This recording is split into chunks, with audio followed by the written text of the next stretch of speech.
My dad kicked me out for my half-brother. 6 months later, they begged me to lie to cover his crime or they'd both go to jail. Alright, so let me set the stage for you. I'm Kyle, an 18-year-old male, the unwanted son, the scapegoat, the one you call when you need something to yell at or someone to blame.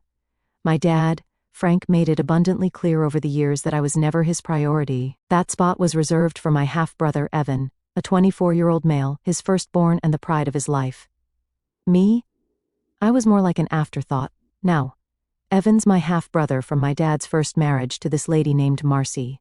I've never met her, and from what I've heard, she's not exactly winning any parenting awards. She bailed on Evan when he was a baby, leaving him to grow up with my dad. Naturally, Dad overcompensated for Marcy's absence by putting Evan on a pedestal so high, I'm surprised he didn't get altitude sickness. Meanwhile, I came along years later, the result of Dad's second marriage to my mom, Laura, a wonderful woman who unfortunately had the misfortune of marrying Frank. Let's talk about Evan for a second. This guy was born with a silver spoon in his mouth and has spent his entire life acting like the world owes him something. He's that guy who thinks he's the protagonist of every story, even when he's clearly the villain. Growing up, Evan treated me like an inconvenience, a pest. Something to step over on his way to whatever glory he imagined for himself. And Dad? Oh, Dad encouraged it. He thought it was character building for me to deal with Evan's constant bullying. Boys will be boys, he'd say with a shrug whenever I complained. What a joke. So fast forward to about 6 months ago, I'm gearing up for my final year of high school, dreaming about the day I can finally escape this dysfunctional circus and head off to college. Life at home wasn't great, but I was managing. Then, out of nowhere, Dad calls me into the living room with this big grin on his face, like he's about to announce something amazing. Kyle, he says, I've got great news. Evan and his family are moving back in. Now when he said Evan and his family, he meant Evan, his wife, Mia, and their toddler, Ethan. I didn't even know how to respond at first. Like, why would Evan, a grown man with a job, a wife, and a kid, move back in with his dad? Turns out, Evan had fallen on hard times. Translation, he got fired because he couldn't show up to work on time, and Mia didn't want to get a job because she's a stay-at-home mom. So, instead of being adults and figuring out their own living situation, they decided to mooch off Dad. And, of course, Dad was thrilled to oblige. Evan moving back in wasn't just a minor inconvenience for me. No, it meant I had to leave. That's right, Frank wanted me to pack up and get out of the house to make room for Evan's little family. According to Dad, Ethan needed a nursery, and Mia needed the guest room. You're 18 now, he said. Like that somehow made it okay to throw me out on the street. I tried to reason with him. Why can't they just take the guest room and leave my room alone, I asked. It was a fair question, but Dad wasn't having it. They need more space, he said. You're practically an adult. It's time for you to stand on your own 2 feet. Stand on my own 2 feet? Are you kidding me? I was still in high school. I wasn't exactly in a position to start renting my own place, but Frank didn't care. He gave me 2 weeks to figure it out, and if I didn't leave by then, he said he'd call the cops on me. I'm not even exaggerating. He literally threatened to call the police on his own son. So there I was, scrambling to find a place to live. I didn't have many options. Most of my friends' parents weren't about to take in an extra teenager, and I didn't have enough money saved up to rent a place on my own. In the end, I called my grandparents, Ruth and Henry, my mom's parents. They were furious when they heard what was happening. Ruth was ready to march over to Dad's house and give him a piece of her mind, but I told her it wasn't worth it. Frank was a lost cause. They came to pick me up in their truck, and I spent a full day packing up my stuff. Frank didn't even say goodbye when I left. He just stood in the doorway with his arms crossed, looking annoyed that I wasn't moving fast enough. Evan and Mia hadn't arrived yet, but I could already imagine the smug look on Evan's face when he walked into my room and saw it empty. Ruth and Henry were absolute gems. Kind, supportive, the polar opposite of Frank. But let me tell you, commuting an hour each way to finish high school while living with them wasn't exactly a walk in the park. It's funny though, when you're used to living in chaos, even the most inconvenient situations feel like paradise. So yeah, that's how I got kicked out of my own house to make room for the golden boy and his freeloading family. It was the lowest point of my life, but little did I know, things were about to get a whole lot more interesting. And let me tell you, this story is just getting started. Back at the ranch. also known as Dad's house. Evan and his freeloading circus were moving in and settling comfortably into my room. I didn't hear much from Dad, and honestly, that was a blessing. But every once in a while I'd get an update through the family grapevine, usually from my Aunt Janet, who lives nearby. Janet has no filter and delights in gossip, so she was more than happy to spill the tea. According to her, Evan wasted no time making himself at home. My room was turned into a nursery for Ethan because apparently, toddlers need the biggest room in the house, and the guest room became Evan and Mia's private sanctuary. Dad, of course, was bending over backward to make everything perfect for his golden boy. He even bought a new crib, a bunch of toys, and some fancy baby monitor system. Keep in mind, this is the same guy who wouldn't even buy me a skateboard when I was 12 because it was too expensive. But the best part? Evan wasn't just freeloading, he was doubling down on being a pain. See, the reason he and Mia moved back in wasn't just because they wanted free rent, although that was a big part of it. The real reason? Evan got fired from his job at a marketing firm. Turns out showing up late, missing deadlines, and arguing with your boss isn't a great way to keep a job. Who knew? Mia wasn't exactly helping their situation either. She's one of those influencer mom types, you know. The kind who posts curated Instagram photos of her perfect life, while the real world around her is falling apart. She refused to get a job, claiming that being a stay-at-home mom was a full-time gig. I'm not saying parenting isn't hard, but come on. When you're living in someone else's house because you can't pay your bills, maybe consider contributing. Just a thought. Of course, Dad didn't see it that way. In his eyes, Evan and Mia could do no wrong. If anything, he was thrilled to have them back under his roof.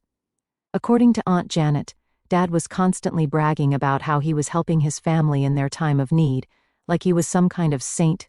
Meanwhile, I was the ungrateful son who abandoned him. Yeah, because getting kicked out is totally the same as abandoning someone. So, life with Ruth and Henry was pretty peaceful, at least until Evan's freeloading started to ripple out into the rest of the family. It began with little things, like Aunt Janet mentioning that Dad was asking her for money. Apparently, supporting Evan and his family was a bit more expensive than he anticipated. Shocker. Then one day Ruth got a call from Dad himself. I wasn't home at the time, but when I got back, Ruth looked furious. "Your father called asking for money," she said, shaking her head. "Can you believe that, after what he did to you?" I honestly wasn't surprised. "What did you say?" I asked. "I told him no, of course," Ruth replied. "And I told him he should be ashamed of himself for throwing you out while bending over backward for Evan." I couldn't help but laugh. Ruth might be sweet, but when she's mad she doesn't hold back. Apparently Dad didn't take it well and accused her of turning me against him. The man has a gift for missing the point entirely. Meanwhile, Evan's entitlement was reaching new heights. Janet told me about a barbecue Dad hosted a few weeks after Evan moved in. It was supposed to be a small family gathering, but Evan turned it into a full-blown celebration of himself.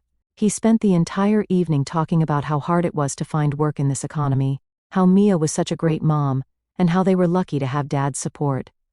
He didn't mention me once, not even to explain why I wasn't there. Janet, being Janet, decided to stir the pot a little. "It's a shame Kyle isn't here," she said, loud enough for everyone to hear. "I bet he'd love to see how you've taken over his room." Evan's response? "Well, Kyle's an adult now, he should be out on his own anyway." I don't know why, but that hit me harder than it should have. It wasn't just the words. It was the sheer audacity of Evan acting like he was somehow above me, like I was the problem and not him. It was infuriating. The final straw came a couple of months later when Dad surprisingly called me. I hadn't spoken to him since I moved out, so I wasn't exactly eager to pick up, but out of curiosity I answered. "Hey Kyle," he said, his tone awkward. "How's it going?" Fine," I replied, already suspicious. "What's up?" "Well, I was just wondering, do you think you could help out with something?" Here it comes, I thought. "What kind of help?" I asked, keeping my tone neutral. "It's just, things are a little tight right now with Evan and Mia here," he began, and I immediately felt my blood pressure rise. "I was wondering if you could maybe ask your grandparents for a little assistance." I couldn't believe what I was hearing. "You want me to ask Ruth and Henry for money so you can keep supporting Evan?" I said, my voice dripping with disbelief. "Well, it's not just for them," Dad said quickly. "It's for the family." "No, it's for Evan," I shot back, "and you know it." The conversation didn't last much longer. I told him I wasn't going to ask Ruth and Henry for anything, and he hung up in a huff. Later, when I told Ruth about the call, she laughed. "That man has some nerve," she said. "Don't you worry about a thing, Kyle. You're better off without him." She was right, of course, but even so, I couldn't help feeling a mix of anger and sadness. Frank wasn't just a bad dad, he was a bad person, and the worst part? He didn't even realize it. Life went on, and I did my best to focus on school and my future. I thought I'd adjusted to my new normal. It wasn't ideal, commuting to school was a hassle, and I had to juggle part-time work to save up for college. But it was peaceful. Ruth and Henry were amazing. They didn't just provide a roof over my head, they made me feel like I belonged. But here's the thing, the chaos from my dad's house had a way of creeping back into my life, no matter how far away I was. This time, though, it wasn't about Evan's freeloading or Frank's audacity. It was about Marcus. Now, let me tell you about Marcus. He's the CEO of a mid-sized tech company, a friend of my late mom, and honestly, more of a dad to me than Frank ever was. After my mom, Laura, passed away, Marcus stayed in touch with me. At first, I thought it was just out of respect for her, but over time, I realized Marcus genuinely cared. He checked in with me regularly, asking about school, my plans for the future, and if I needed anything. The guy's a class act. When my mom got sick, Marcus was one of the few people who actually showed up to help. He was there for her treatments, helped with the bills, and even arranged a few things at his company so Frank could work more flexible hours. Frank, of course, used that flexibility to watch football and take naps, instead of being there for my mom. Classic Frank. One of the things I appreciated most about Marcus was that he never made me feel like a burden. He didn't smother me or act like he was trying to replace my dad, he just stepped up where Frank failed. After my mom passed, Marcus told me, "If you ever need anything, Kyle, my door's always open." And he meant it. Over the years, Marcus became the person I turned to when I needed advice, or just someone to talk to. When I was applying for colleges, he helped me navigate the process. When I got my part-time job, he taught me how to budget. And when Frank kicked me out, Marcus was one of the first people I told. "I'm not surprised," Marcus said at the time. "Your dad's always been short-sighted, but don't let his choices hold you back, Kyle. You're better than that." His support meant the world to me, especially because I didn't have much of it from anyone else in my immediate family. Sure, Ruth and Henry were great, but Marcus understood what it was like to deal with Frank on a deeper level. After all, he was technically Frank's boss. That's right, Frank worked for Marcus, or at least he did until recently. Now, let's fast forward to the day everything started unraveling. I was at school, going through the motions of another exhausting day, when my phone buzzed. It was a text from Marcus. "Hey Kyle, can we talk later? Something's come up, and I think you should know about it." I didn't think much of it at first. Marcus was the type to keep me in the loop about things, so I figured it was just a casual check-in. But when we finally talked, I realized it was anything but casual. "Kyle," he said, his tone serious, "there's been an incident involving your dad and Evan." Great, just what I needed, more drama from those two. "What happened?" I asked, bracing myself. Marcus sighed. "Evan's been stealing from the company." "Wait, what?" I knew Evan was entitled and lazy, but I didn't think he'd be dumb enough to steal. "Are you serious?" I asked. "What did he do?" "Over the past few months he's been skimming money from client accounts," Marcus explained. "It's not a small amount either, we're talking thousands of dollars. And to make matters worse, your dad vouched for him when we hired him. Now Frank's under suspicion too." I couldn't believe what I was hearing. Evan was always pulling stunts, but this was next level. And Frank? He might not have been directly involved, but he definitely enabled Evan's behavior. Marcus hadn't reported them yet. He could have gone straight to the police, but out of respect for my mom, he was holding off. "I wanted to give them a chance to make it right," he said, "but they're running out of time. If they don't pay back what they stole, I won't have a choice." I was furious but also weirdly vindicated. For years, Frank had treated Evan like he could do no wrong, and now it was blowing up in his face. I thanked Marcus for letting me know, and told him I'd keep him updated if Frank or Evan reached out to me. Sure enough, it didn't take long for Frank and Evan to come crawling. A few days later, they showed up at Ruth and Henry's house unannounced. I was in the middle of studying when Ruth called me to the living room. "Your dad's here," she said, her tone dripping with annoyance. I walked in to find Frank and Evan sitting on the couch, looking desperate.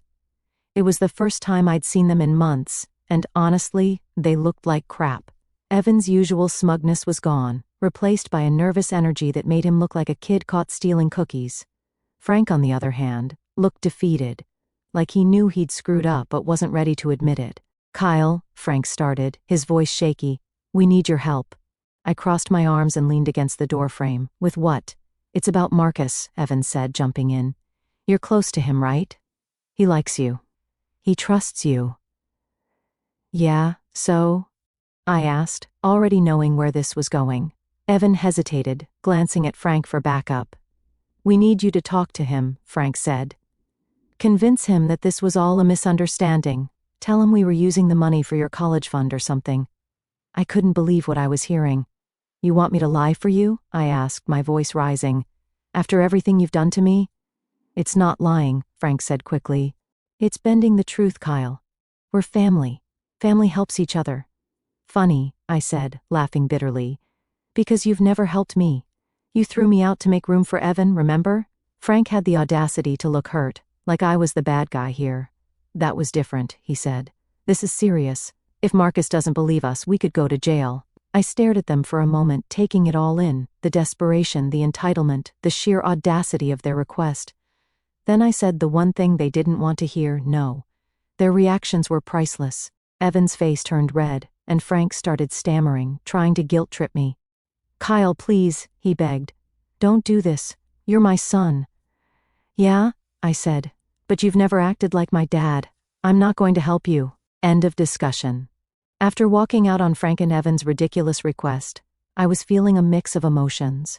On one hand, it was satisfying to finally stand up to them after years of being their punching bag. On the other hand, I couldn't shake the sheer audacity of their scheme. They seriously thought I'd swoop in and save them with some bogus story about a college fund? Unbelievable. The next couple of days were quiet. Or so I thought. Frank wasn't about to let me off the hook that easily. Sure enough, my phone buzzed with a text from an unfamiliar number. It was Frank. "Kyle, we really need to talk. This is serious. Please call me." I rolled my eyes and ignored it, but Frank wasn't done. He started calling from different numbers, leaving voicemail after voicemail. They all followed the same script: guilt trips, desperate pleas, and a sprinkle of "You're my son, Kyle." Family helps family. I blocked every number he used. I was done. If he and Evan wanted to weasel their way out of this mess, they'd have to do it without me. But Frank was persistent. When he couldn't get through to me, he tried going through Ruth and Henry. One evening, while I was upstairs studying, Ruth called me into the kitchen. "Kyle," she said, her tone tight, "your father left a message on the landline." "Of course he did." "What did he say?" I asked. "He wants us to convince you to help him," Ruth replied. "He says they're in big trouble, and you're the only one who can fix it." I let out a bitter laugh. "Fix it? He's delusional." Henry, who was sipping coffee at the table, chimed in. "You're not getting involved in this nonsense, are you?" "Not a chance," I said. "They're on their own." Ruth sighed. "Good. Because whatever mess they've made, it's not your responsibility, and it's certainly not ours." A few days later, Evan decided to try his luck. I was at work when he showed up at Ruth and Henry's house unannounced. Ruth called me after he left to fill me in. "That boy has no shame," she said. "He came here, all smug, thinking he could charm us into convincing you." I could practically hear the disdain in her voice. "What did he say?" I asked. "He claimed it was all a misunderstanding," Ruth explained. "Said Marcus was overreacting and that you could clear things up if you just talked to him." "And what did you say?" "I told him to leave before I called the police," Ruth said with a huff. "I'm too old to deal with this kind of nonsense." Bless Ruth. She wasn't about to let anyone drag me into Frank and Evan's mess. Still, their persistence was starting to get under my skin. It wasn't just annoying, it was insulting. Did they really think they could guilt me into risking my own future for their crimes? Meanwhile, Marcus and I stayed in touch. He'd call every so often to update me on the situation. According to him, Frank and Evan were scrambling. They'd promised to pay back the stolen money but hadn't delivered a single cent. Time was running out, and Marcus was losing patience. "I've given them every opportunity to fix this," Marcus said during one of our calls. "But they're not taking it seriously. If they don't come up with the money soon, I'll have no choice but to involve the authorities. Do what you have to do, I told him. They made their bed. Marcus sighed. I know, Kyle, but it's frustrating. Your mom always tried to see the best in people, and I guess I'm trying to honor that, but there's only so much I can do. Hearing Marcus talk about my mom hit me harder than I expected. She was the glue that held our family together, the one who always believed people could change. But Frank and Evan had taken her kindness for granted. They didn't deserve Marcus's patience, and they certainly didn't deserve mine. The breaking point came when Frank showed up at Ruth and Henry's house himself. I was out with friends when it happened, so I only heard about it after the fact. Ruth was furious. Your father has some nerve, she said when I got home. He barged in here, uninvited, demanding to speak with you. What did you do? I asked, half expecting to hear that she'd thrown a rolling pin at him. I told him to leave, Ruth replied. He refused, so I called Marcus. Wait, what? You called Marcus? Yes, Ruth said. I told him what your father was doing and asked if he could step in. Marcus said he'd handle it. I didn't know whether to laugh or be impressed. Ruth wasn't playing around, and Marcus? He wasn't either. A few days later, Marcus called me with an update. Kyle, I've spoken to your father, he said. I made it clear that his behavior is unacceptable. If he contacts you or your grandparents again, he'll face legal consequences. I felt a surge of relief. Finally, someone was holding Frank accountable. Thanks, Marcus, I said. I appreciate it. Don't thank me yet, Marcus replied. Your father's not out of the woods. If they don't pay back the money, I'll have no choice but to file charges. That wasn't my problem, though. So, after Marcus put the hammer down on Frank and Evan, you'd think they'd get the message and start cleaning up their mess. Well, they didn't. Instead, they doubled down on their stupidity, trying to scheme their way out of the hole they dug. But here's the thing. When you spend your whole life stepping on people, karma eventually comes around, and I was more than happy to give it a little nudge. At this point, I'd already decided I was done with them. I'd blocked Frank and Evan on every platform, warned Ruth and Henry to stay vigilant, and focused on moving forward. But even when you try to distance yourself from drama, drama has a way of finding you, especially when you've got people like Frank and Evan in your orbit. One day, Marcus called me with some news that made my jaw drop. Kyle, he said, I've discovered something new about your brother. Do I even want to know? I asked, already bracing for the worst. Marcus chuckled dryly. Probably not, but here it is anyway. Evan wasn't just skimming money from the company. He was also using a company credit card for personal expenses. Oh, for the love of... What was he buying? I asked, half laughing at the absurdity. Luxury items, Marcus replied. Watches, designer clothes, even a set of golf clubs. The man's been living like he's still making six figures. I couldn't help but laugh. Evan's entitlement knew no bounds. Not only had he been stealing, but he'd been flaunting it like he was the star of a reality show. And now, the receipts were piling up, literally. Marcus was done playing nice. I've given them every chance to make this right, he said, but they've ignored every warning. It's time to take this to the next level. I didn't have to ask what that meant. Marcus was gearing up to file charges, and honestly, I couldn't blame him. Frank and Evan had treated his generosity like a blank check, and now they were about to face the consequences. Still, a part of me couldn't shake the feeling that this wasn't enough. They'd spent years making my life hell. It was time for them to understand what it felt like to be on the receiving end. That's when I had an idea. You see, Evan had always been obsessed with his image. He wanted people to think he was successful, charming, and untouchable. The truth, of course, was the opposite. So I decided to hit him where it hurt the most. His reputation. Step 1 was gathering evidence. Marcus had already shared some of the details with me, but I knew there was more out there. With his blessing, I started digging. I found old emails, expense reports, and even a few social media posts where Evan had bragged about his business success, while posing with items he'd clearly bought with stolen money. The dude couldn't help himself. Step 2 was telling the story. I wasn't about to post a public takedown or anything, but I knew there were key people in Evan's life who needed to know the truth. First on the list, Mia. Now, Mia and I were never close, but I'd always felt bad for her. She married Evan thinking she was getting Prince Charming, only to end up with a freeloading con artist. I figured she deserved to know the full extent of his lies, so I sent her a carefully worded email with all the receipts. It didn't take long for her to reply. "Thank you for telling me this," she wrote. I knew Evan was struggling, but I had no idea it was this bad. "Ethan and I are staying with my parents now. I don't think we'll be coming back." Well, that was one bridge burned. Evan's family was officially out of the picture. But I wasn't done yet. Next on my list were some of Evan's old friends, the ones he used to hang out with back when he was still pretending to be a hotshot. These were people who'd always bought into his act, cheering him on like he was the second coming of Steve Jobs. I figured they'd be interested to know the truth. So, I sent a few anonymous messages with links to the evidence. The fallout was swift and brutal. Within days, Evan was a pariah. His friends stopped returning his calls, his social media accounts went dark, and word started spreading through our extended family. Aunt Janet, of course, was the first to call me about it. "Kyle, have you heard about Evan?" she asked, her voice dripping with excitement. "Yeah, I've heard," I replied, trying to sound nonchalant. "Well, let me tell you, everyone's talking about it," Janet said. "He's ruined, Kyle. Absolutely ruined." I could hear the glee in her voice, and I couldn't help but smile. For once, it felt like the universe was on my side. Meanwhile, Marcus officially filed charges against Frank and Evan. The legal process was slow, but the damage was already done.